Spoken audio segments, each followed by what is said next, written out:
Universidad Central del Ecuador, de la carrera de Minas del segundo semestre. El tema que vamos a exponer es sobre la influencia de la temperatura en los materiales de construcción.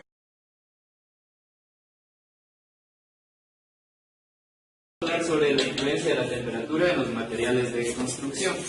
Para esto debemos definir ciertos aspectos, como es el movimiento de las moléculas dentro de los sólidos, líquidos y gases principalmente.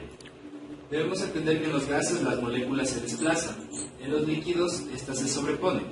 La temperatura se define de esta manera como la magnitud escalar que mide la energía de movimiento de las moléculas dentro de los cuerpos. Aquí tenemos un gráfico sobre lo que es el sólido, líquido y gaseoso.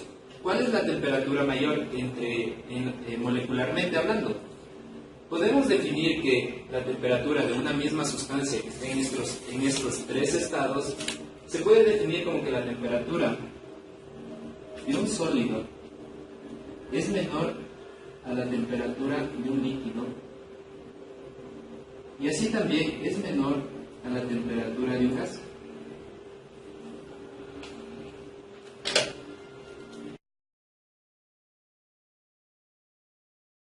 Cero absoluto. El cero absoluto se define como la temperatura más baja conocida. En este estado las moléculas van a estar en un estado pasivo, es decir, no se van a mover, por lo que la energía cinética del cuerpo va a ser nula.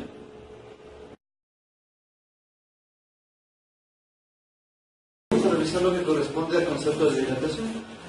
Podemos entender a la dilatación como el cambio de dimensiones que experimentan los sólidos, líquidos y gaseosos al momento de que vaya su temperatura. A continuación vamos a ver un gráfico que experimenta, que nos puede evidenciar mejor esta definición. Bueno, como pueden evidenciar, en este gráfico vemos que las moléculas se encuentran en un tanto comprimidas, podemos decir que se encuentran en un estado líquido. Al momento de aumentar la temperatura, dichas moléculas se expanden debido al calor producido. Vamos a hablar directamente de lo que corresponde a nuestro tema, que trataría básicamente de la dilatación térmica. La dilatación térmica consiste básicamente en el aumento de la longitud, de volumen o alguna otra dimensión métrica de algún cuerpo debido al aumento del calor. Podemos clasificarla en tres diferentes aspectos. Tenemos la dilatación lineal, la dilatación superficial y la dilatación volumétrica. A continuación vamos a tratar lo que corresponde a cada una de ellas.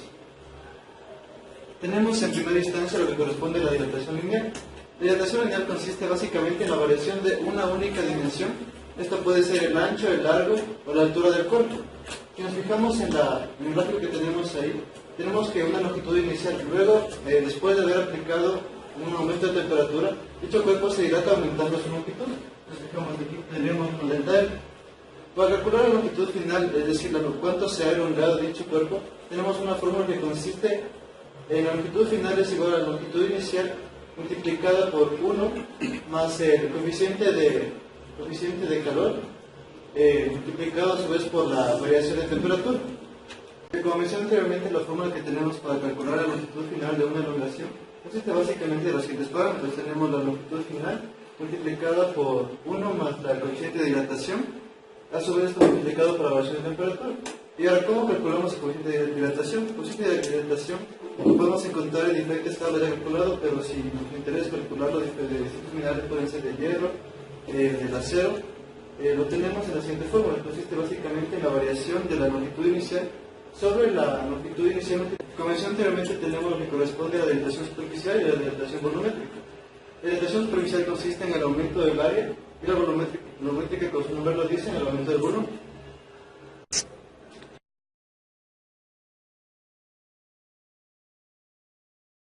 Bueno, aquí vemos este tema que dice la temperatura como ejemplo de deterioro.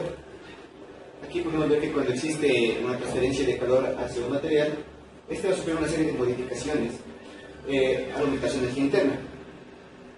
Estas modificaciones pueden incluir cambios, puede ser meramente físicos o mineralógicos. En el aspecto físico, podríamos decir que, como ejemplo, las cuales dan en una dilatación térmica, lo que más estamos viendo en este momento.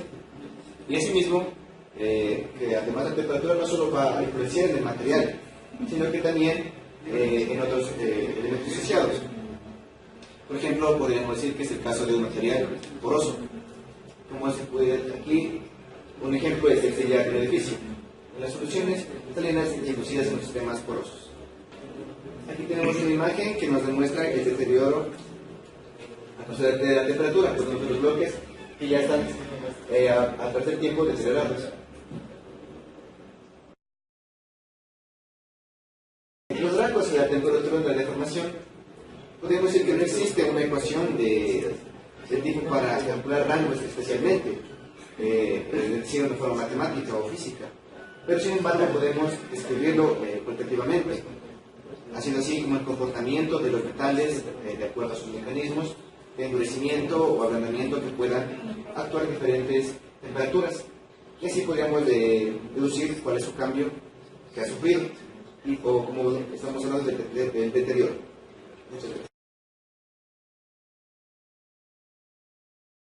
Bueno, me llamo Miguel Ángel Luisa y yo voy a exponer la humedad es uno de los mayores problemas de los materiales de construcción. La mayor parte de la humedad presente en los muros, piedras o hormigón o edificios, monumentos, procede del medio atmosférico, ya que envuelve. De esta manera, de forma como las lluvias o fenómenos meteorológicos afines al terreno.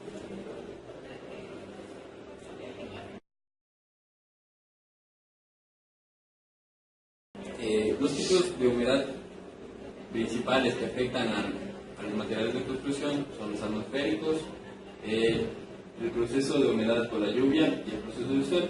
El proceso atmosférico tiene que ver con la baja de temperaturas y la provocación de nieblina, lo que hace que haya un exceso de agua en las superficies de las paredes por el proceso de lluvia. Por el proceso de lluvia, este tiene que ver ya que causa unos niveles freáticos en las paredes del hormigón o de las piedras. El proceso en el suelo, la humedad del suelo se transfiere a través de líneas freáticas que están debajo de la estructura. También les voy a hablar sobre cómo afecta la temperatura en ciertos materiales. En este caso voy a hablar de la madera y el acero. En la madera existen dos tipos de deformaciones. Lo que podemos observar por calor, que es la dilatación, y por frío o bajas temperaturas, que es la expansión volumétrica. Este consiste en que cuando existe mayor temperatura en pocos rangos de tiempo, existe unas cortaduras o cizallamientos en la pared de los árboles o de la madera. Cuando baja demasiado la temperatura, hace que el agua que está dentro del árbol se congele y exista un incremento de volumen en el 9%. Del acero. El acero tiene dos deformaciones en función de la temperatura o calor. Cuando hay demasiado calor, sufre un proceso de elongamiento, y cuando hay demasiado baja de temperatura, esto sufre una deformación de compresión, el cual al aumentar la temperatura, el acero se comporta de una manera líquida. Esto a 200 o a 300 grados centígrados. Gracias.